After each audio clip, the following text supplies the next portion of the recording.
Rock ஃபெல்லர்னு ஒரு தேவ மனிதன் இருந்தார். அவர் என்ன பண்ணாராம், ஸ்கூலுக்கு போயிட்டு வரும்பொழுது சின்ன பிள்ளையில் அழுதுகினே வராராம். அவங்க அம்மா கேட்டாங்களா, ஏன்பா ஏன் ஸ்கூல்லேருந்து வரும்பொழுது அழுதுனே வர, என்ன விஷயம், டீச்சர் ஏதாவது சொன்னாங்களா, இல்லை உங்கள் ஃப்ரெண்டு ஏதாவது சொன்னாங்களா? இல்லைன்றாராம். எதுக்கு அழற? இல்லை, எங்கள் ஸ்கூலில் ஃபோட்டோ எடுத்தாங்க, அந்த ஃபோட்டோவில் என்னை நிற்க வைக்கல அப்படின்னு சொன்னாராம். ஏன் நிற்க வைக்கலன்னு கேட்டாங்களாம் அவங்க தாய்.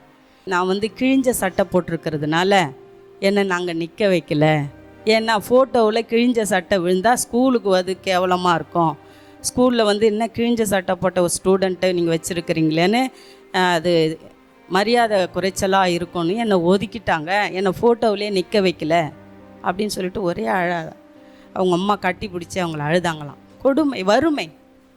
ஒரு சட்டை வாங்கி கொடுக்க கூட அவங்களால முடியல, அவ்வளோ வறுமையில் இருந்தாங்களாம்.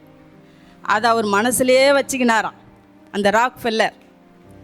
என்னை கிழிஞ்ச சட்டை போட்டதுனால தானே ஃபோட்டோவில் நிற்க வைக்கல, அதிலேருந்து ஒரு உறுதி எடுத்தாராம்.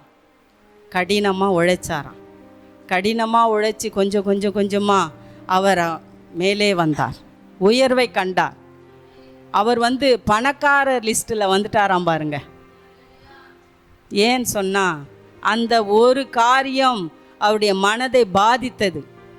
அதனால் அவன் துவண்டு போய் அதே இடத்துல உட்காரலை. அதுதான் அங்கே நெருக்கங்கள் வருதா, பாடுகள் வருதா, கடினமான சூழ்நிலைகள் வருதா, அதற்குள்ளாக நீங்கள் போகிறீங்களா, பயப்படாதீங்க.